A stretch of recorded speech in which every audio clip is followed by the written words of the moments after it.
Welcome to the Untypical D&Ders podcast, a podcast where chaos reigns, dice roll, and no plan suffice first contact. I'm Andy Cooper. I play Terry Gray, blood hunter of the group, with a mute daughter. Fun fact about Terry is that in his household, he would do most of the cooking. Hi, my name is Doll. I play Iris Evans. And fun fact about Iris is that he would deny cake if ice cream was an option. Hello, I am Bob. I play Joe Barber. The human bald, whatever. Fun fact about him is his dick is over 9 inches long. What? My name's Derek. I play Ben, the barbarian, and fun fact about him is his favorite food is tacos. Honey, where are my pants? Hi, I'm Noah. I'm the DM. I play every NPC: Rick Grimes, Daryl Dixon, Glenn Rhee. And a fun fact about Maggie is that she learned how to ride a horse when she was 6. And buddy, oh boy, roll your D100. That's He a had a- 79. 79, he's safe.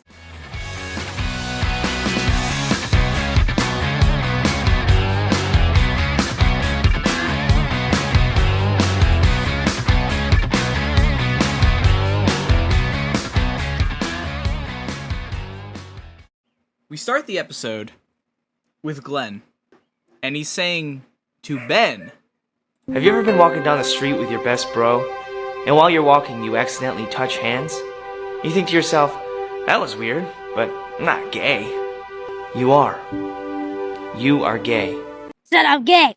dude, you literally came into our van because you were offered gay sex. That's something else though. That's different, you know? What do you mean that's different? You gotta understand. I've been through a lot.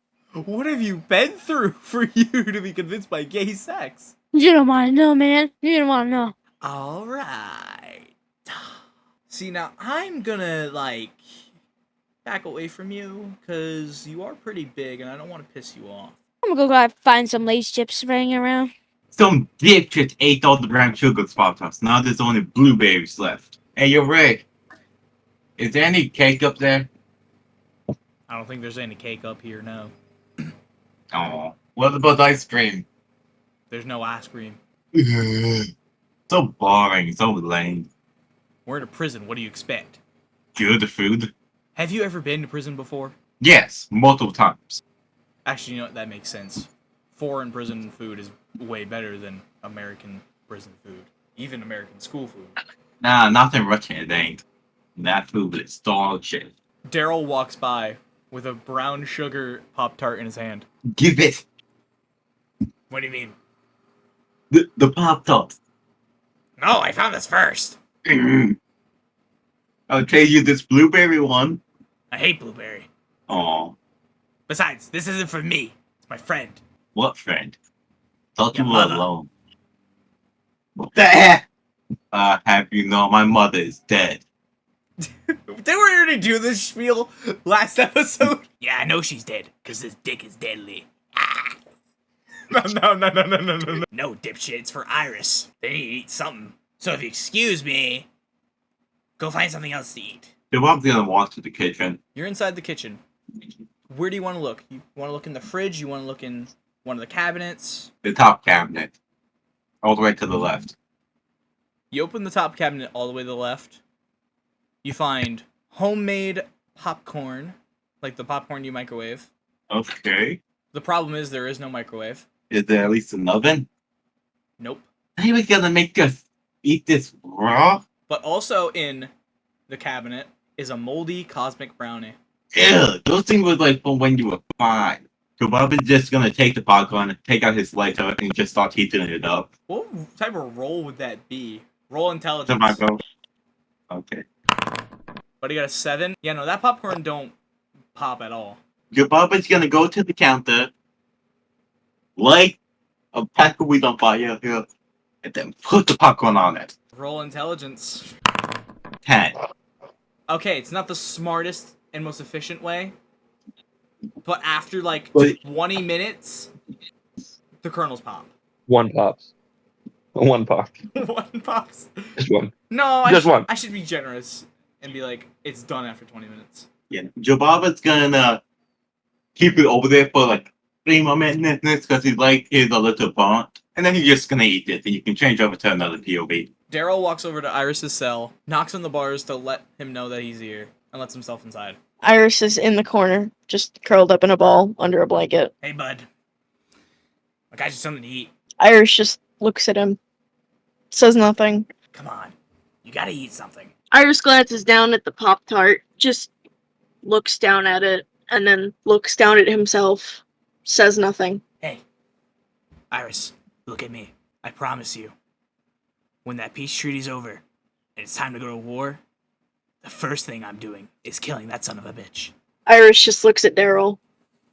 Probably gives a slight nod. Daryl takes the Pop-Tart, leaves it on the counter on the side of Iris's bed, pats it, and says, "It's here if you need it," and walks out of the cell. Why are you typing in all capitals? It's glitched. I don't know why it's all capitals You have like caps that. lock on. Well. While Terry's sleeping in his office room that he just took, Carl waltzes in and slams the door. Terry was sleeping, and the way he was sleeping was he had his feet on a desk and he was back in the chair. So he's gonna jump and the chair's gonna tip back. You know, like in the cartoon? Yeah. Someone slams the door shut, someone's sleeping. Whoa! Who did that?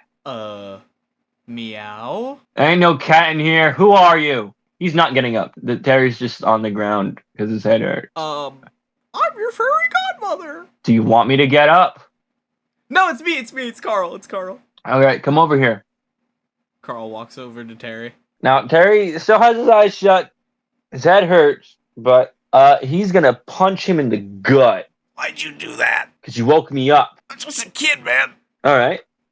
And it's good to show you a dark side now. That way you stay away from my little girl. I wasn't even interested. Are you saying you're too good for her? And he's gonna grab the collar of his shirt. No, sir, no. That's right. You're beneath her. Yes, sir, I'll stay away. I'm beneath her. Get out. Carl runs out. Terry goes back to sleep. Again, not moving from where he is. He's too lazy. Carl opens the door while running out, and he shuts it too fast before he even walks in. And he says, this time, I slammed my penis in the door. I'm gonna kill you. okay, I'm leaving now. He runs out the door. Susie then walks in, finds Terry, taps him on the shoulder to get his attention. Who is it now? She kicks you in the shin. Oh, hey, Susie. She puts a piece of paper in your face, and it's a drawing she made of you and her. Oh, it's sweet. Too bad we don't have a fridge to stick it on. Susie pulls out a staple gun, and she staples it to the top of your head. I'm obviously gonna grab her hand once I see the stapler coming for me. Susie unloads the stapler to show that the stapler was empty. You are just like your mother. She runs off all giddy and happy. Glenn's gonna walk up to Maggie and say, "Hey, you wanna take a walk with me?" "Sure, why not? Kind of bored just sitting here." Maggie and Glenn are going to walk around the perimeter of the sniper towers because they're all connected. Rick walks up to Herschel. "Hey, how you doing, Hersh?" "I'm doing fine. It's just the heat in this prison's killing me. Even it is near winter. Where the hell is any air conditioning when we need it? I'm sorry about your farm, by the way. If I knew that would have happened, I would have stayed back." No. Don't blame yourself. Those bastards would have came in and broke everything anyway. I think it was better we weren't around. Otherwise, we'd all be dead on the floor. You know, I feel like we should send a spy over to Woodbury. Get a little bit of information from the governor. Make sure he's actually complying. Are you crazy? You start war early. I want to make sure my wife has our kid before we're going into war. Why do you think I made that peace treaty? I'm not saying send somebody in there guns a-blazing. I'm just saying make it seem like they don't want to be a part of the group anymore and they think Woodbury's better and they, get on the governor's good side and get information. But who would we send? I don't know anyone we could send. I say we get everyone together and talk about it. I'll see if I can get Maggie and Glenn. I know they're still walking. Rick walks to the courtyard, grabs a megaphone, And he says in the megaphone, Alright, listen up. I need everyone's attention. Herschel and I have mutually agreed that we need to send somebody as a spy in Woodbury to gain information because we don't trust the governor. So we need someone to make sure that everything's going the way it's supposed to be going. Somebody who's not really that aligned with us. 5 people will raise their hand. Joe Baba, Terry, Benjamin, Andrea, and Tyrese. Rick is going to assess the volunteers. Can't send Benjamin in. He's a little stupid. Might try to sleep with somebody. Can't be Terry. Knowing him, he'll betray us and go with his friend Max. Joe Baba, maybe, you know. But then again, he's not very smart either. Also, I'm pretty sure they hate his kid.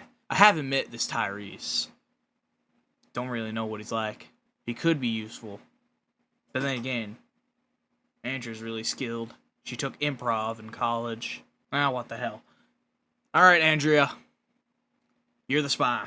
You're gonna go to Woodbury, and you're gonna tell them that you had a falling out with the group, didn't agree with our values, and you wanted to join Woodbury. Got it? Yeah, seems pretty simple. I got a lot of faith in you, Andrea. Pack whatever you need, and we'll send you off in the morning. I need everybody to roll perception. Rick got a 4, Joe Baba got a 19, Terry got an 18, and Ben got a 9. Ben barely hears it. Rick completely misses it. And Joe Baba and Terry hear it very well. Herschel is screaming. Quiet down! Shut the fuck up! Terry will go. Just so Noah can get his plot away. Terry finds that Herschel's leg is being gnawed on by a zombie. You shoot the zombie in the head to kill it. The sound of the gunshot alerts Rick, who comes to see that Herschel has been bit in the leg. Oh, fuck. He picks up Herschel, kind of carrying him like a baby. Rick then runs out, lies him down on the dirt. Maggie sees his father's bitten leg, and she's like on the verge of tears. Kid, I'm gonna be okay. Trust me. Don't do this to me, Dad. Merle then walks in and goes, stop crying like a little wuss. He is gonna be fine. He takes his dismembered arm that's been replaced with a blade, and he chops off his leg. What'd you do that for? It's how you stop the bite. Well, now his leg is missing. Merle points out his cut off arm, and Glenn just goes, oh. Now all I gotta do is bandage it up, let him rest for a few days, and he'll be fine. Acting like a bunch of babies. Only thing you gotta worry about is if he gets bitten on the neck, or the chest, or anywhere else you can't cut off. That's very vital. Oh my god, this is all so... Oh my god, that scared me. I need to go for another walk. Glenn, you coming with me? Yeah, sure. They both walk off again. Merle, how did you figure that out? Bite was low enough, and taking the time to calculate circulation, by the time I was going to cut it off, it'd be about right here. Pointing to like 1.5 inches before his forearm and his elbow meet. Then I would be just A-okay. Also, hold on. Merle reaches into his pocket, and he pulls out a mushroom button, tosses it to Daryl, and says, that's for the kid. Thanks, Merle. We're now going to cut to Glenn and Maggie on their walk. Jeez, that is so horrifying to look at. I don't know what it is. I just can't stand the look of blood and gore. That must have been so scary for you. Your own dad was on the brink of death. Yeah, that was really scary for me. I was starting to get the feeling that I didn't spend enough time with him and get to be a good enough daughter for him. Nonsense, Maggie. I'm sure your father is proud of who you are. You're a great person. You're kind. You're funny. You got a great smile. People are lucky to be around you. I know I am. Thanks, Glenn. That means a lot. You know, there's also something else I can't get off my mind. It's what Iris said. Why did it have to be him? It should have been me. It hurts seeing a friend like that so broken, so vulnerable. I know we didn't get along on the greatest terms, but they're still a part of this group, and they're still a good friend, a good person. They didn't deserve that. Look, nobody deserves that. And I think 5 months from now, when this war starts, We're gonna give him what he deserves. We're all not on the greatest terms with everybody. I'm not on the greatest terms with most people. You know, most people don't really like who I am. And that sure kind of upsets me, but I just gotta block it out. Glenn, don't say that about yourself. I'm sure people like you. They're just poking fun. I think you're very funny. I also think you're pretty cute. Glenn just gets all flustered. It's getting dark. I think we should probably, get back. Got a long day tomorrow. We're sending Andrea off to be a spy. Glenn, yeah? Are you in love with me? where would you get such a silly idea from? Every time we talk, you struggle to keep eye contact on me, and every time I make a flirtious remark, you're all flustered up. Okay, I'm just nervous around people. This doesn't mean I'm in love with you. Maggie death stares him. Okay, maybe I am. But look, Maggie, we could be targeted. I don't want to be with you. For your safety. Because if I make some big enemies, and they know I'm with you, they're going to use you to get to me. And I don't want the governor doing that. Because I already know he wants to exploit you. I'm sorry, Maggie, but it just can't happen. Maggie looks heartbroken, but she just nods and says, okay. Joe Baba, what was that stealth check for? Joe Baba is too lazy to wait for tomorrow, so he's just trying to sneak out now. Joe Baba rolls a 22 stealth check, and he's prematurely escaped the prison without being noticed. Okay. Got a 9 stealth, but honestly, Terry doesn't care. Daryl, who's just coming up onto the roof to talk to Glenn and Maggie, notices that you've snuck out, and he whispers to you, Hey, can you guys, figure out if they got, Cheez-Its? White cheddar? Oh, yeah. All right, I like you way more now. Yeah, make sure you get me some. That depends. Depends on what. You make sure that little snot runt little kid Carl stays away from Susie. Dude, I already got it covered. Oh, you can kill him? You're gonna kill him? Oh, No. okay. I've been waiting for this. Oh, No, I gave him a PSP. the Steam Deck's really good. Steam Deck's not out! Does he have Budokai Tenkaichi? Dude, he's got every game ever. That thing's emulated with PlayStation games, Xbox games, Wii I'm games. taking that from him. I'm stealing that when I get back. Go ahead. That's a promise. He doesn't deserve that. You've given that kid too much power. Don't worry, I got an old crappy DS that only has 2 games that he'll play on as well. Daryl's gonna continue climbing up to the roof. He's gonna butt in at the end of the conversation with Maggie and Glenn and go, Well, what are you two lovebirds doing up here? we're not lovebirds. Oh, really? I was hearing you go, oh, well, Maggie, I love you, but it just can't happen. Sound like a soap opera. You butt out of my personal issues. Also, how are you one to talk? You're the one getting comfy around a barely legal. Whoa, too far, man, too far. What is true? They're 19. You're 43. 44, but, Also, it's not like that. They're just my friend. Mm-hmm. You're an asshole, Glenn. I hope you know that. Maggie walks off. I'm sorry about the comment, man. How is Iris doing? Well, he's still curled up in a corner in his cell. So, same old. For the past week. What makes you think that you and Maggie can't be together? I don't want to see her get hurt, specifically because of me. I love her too much to put her through that. You know what I think? I think you need to shut the hell up. I think you're too compassionate. I think you need to learn when it's right and wrong to slap somebody silly for messing with somebody close to you. Because you being nice makes you soft. You gotta be thick-skinned. And who knows if you're gonna live or die the next day. You gotta just do what you want. I think you need to go get your girl. Well, 2 things, Daryl. 1, everything I just said, I could say to you. Fuck you. And 2, you're right. Glenn starts sprinting down to the stairwell to catch up with Maggie. I didn't mean right now, but whatever. Maggie! What do you want, Glenn? This. I want you, baby.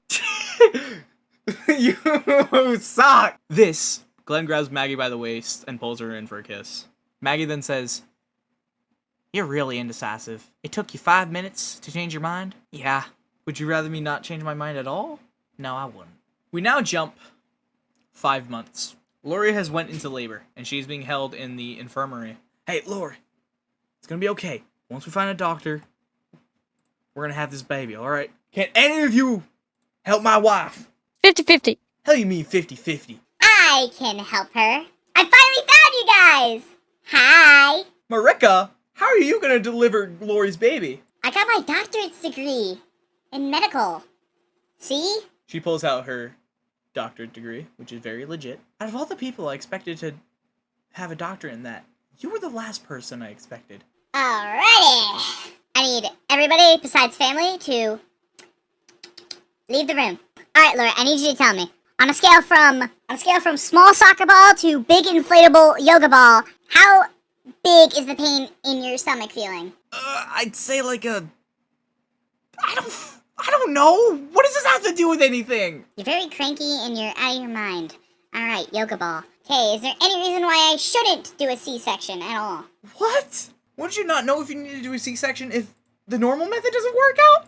You're probably right. I haven't done this in like 20 years, you know, it's been a while. Please get me another doctor. I mean, we don't got much choice. Nobody else can perform this. Okay, we're just gonna monitor your heart rate, your blood temperature, your sassiness. Now, Rick, I need you to use this tape measure. I need you to measure the diameter of your, I am not measuring the diameter of my penis. I need to know how big the hole is before she tries to push it out. Okay, fine, we'll play that way. But I will need your banking information for the payment after I'm done this. Are you serious? We're in the apocalypse, and you want my payment information? Yeah, how else am I gonna pay for my Gucci bag? What the fuck is wrong with you? A lot. I think I'm gonna feel sick. This hurts like hell. Laura, I need you to relax before your blood pressure gets too high and this baby explodes inside your belly. It can explode in my belly? Honey, she has been saying the wildest things for the past 10 minutes. You think that she actually means that? Yeah, no, that one was just a joke. But, Rick, I do need you to leave, because I don't think you want to see the bloodbath that's going to be going on. You're crazy, woman. Marika walks out of the room, while Rick is just sitting there waiting. She's ready to see you now.